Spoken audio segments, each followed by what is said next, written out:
This video will help you pair the motion detector RFMD-200 with the RFSAI-61B-SL.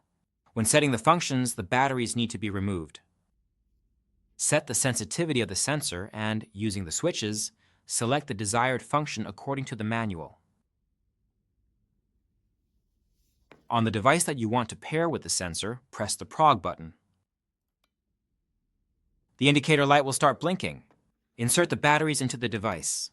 The red LED will blink at a faster interval, indicating that the detector is being paired with the device. A short press of the prog button on the device will end the pairing process.